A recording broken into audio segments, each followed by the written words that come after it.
अब आगे हम वर्ण स्वर वर्ण के भेद और व्यंजन वर्ण के भेद के बारे में जानते हैं कि स्वर वर्ण और व्यंजन वर्ण के कितने भेद हैं। स्वर वर्ण और व्यंजन वर्ण। स्वर वर्ण क्या है? स्वर वर्ण। स्वर वर्ण के भी होता है, कितने होते हैं? 3 भेद होते हैं। कितने होते हैं? 3 भेद होते हैं। पहला होता है मूल स्वर। मूल स्वर जिसको हरस स्वर भी कहेंगे। हरस हरस ह्रस्व स्वर, मूल स्वर या हरस स्वर। दूसरा कहेंगे दीर्घ स्वर। दीर्घ स्वर। दूसरा क्या कहेंगे? दीर्घ स्वर। और तीसरा कहते हैं संयुक्त स्वर। क्या कहते हैं? संयुक्त स्वर। क्या कहते हैं? संयुक्त स्वर। जिसको हम प्लुत स्वर या प्लुत स्वर या प्लुत स्वर भी कहेंगे। क्या कहेंगे? पढ़ेंगे। बहुत सारा बच्चे आज सुनाने के चलते नहीं आए ना जी? नहीं।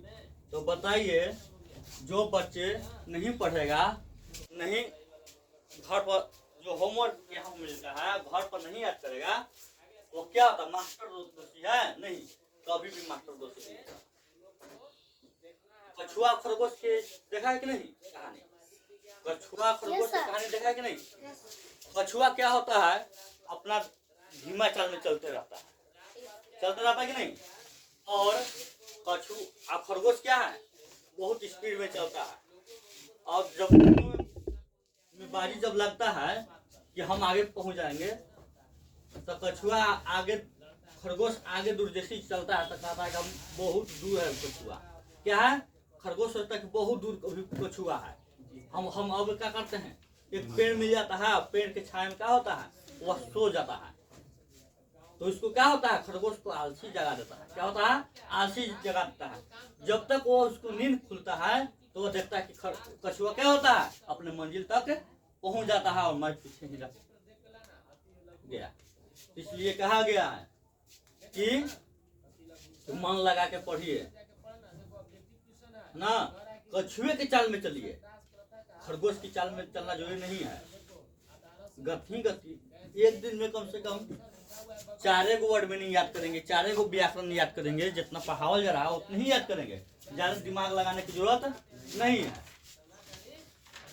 एक और कहावत है, एक और दोहम आप लोग को बता देते हैं कि कर्म प्रधान विश्व कई राखा, जो जस करही सो फल चाखा। जो जैसा कर्म करेगा वैसा फल मिलेगा। यानी कैसे मिलेगा?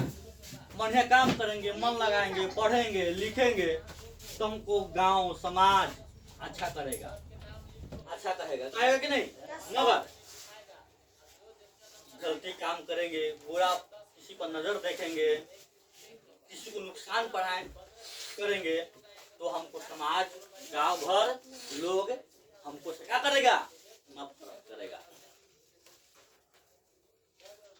एक और गोस्वामी तुलसीदास ने लिखा है तो अपने चरित्रमानस में, रामचरितमानस में, सठ से न विनय, कुटिल से न प्रीति, कृपण न सन सुंदर नीति। हमारा नीति है कि मूर्ख और चुगला से प्रेम कभी भी नहीं करना चाहिए। जो लड़का तेज है उसी लड़का से हम लोग क्या करते हैं? दोस्ती संगतिया करना चाहिए कि नहीं? मान लो एक गंदा लड़का है, हम अच्छा लड़का है, तो गंदके लड़का से हम हाथ मिलाएंगे तो हम भी क्या हो जाएंगे? गंदा हो जाएंगे। इसलिए अपने से दोस्ती कभी भी करना चाहिए तो क्या करना चाहिए?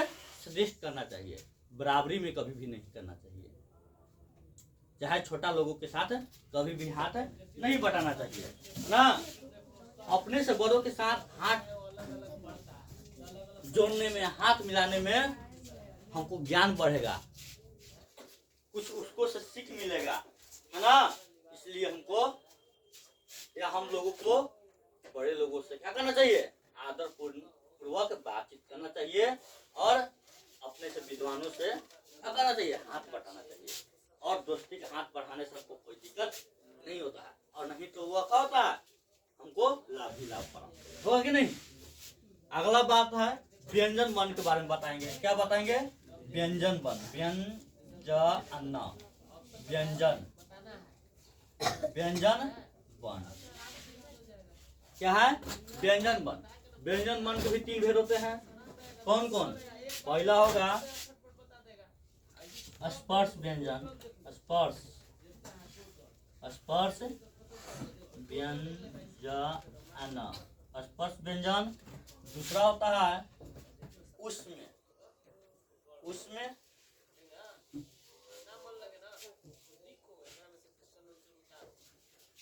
उसमें व्यंजन,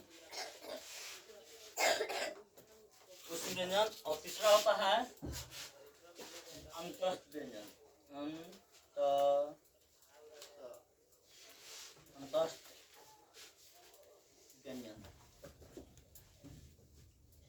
अंतस्थ व्यंजन।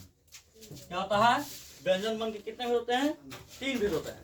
पहला होता है स्पर्श व्यंजन, दूसरा होता है उसमें व्यंजन, और तीसरा क्या होता है, अंतस्थ व्यंजन। अगले क्लास में हम लोग क्या करते हैं, 6 भेद जो होता है, स्वर वर्ण और व्यंजन वर्ण मिला के 6 भेद होते हैं। कितने भेद होते हैं, 6 भेद होते हैं। उनको हम लोग क्या करते हैं, अगले क्लासों में बारी बारी से क्या करते हैं, पढ़ते हैं। जय हिंद, जय भारत, जय साथी। आज इतना ही करते हैं, क्लास को करते हैं।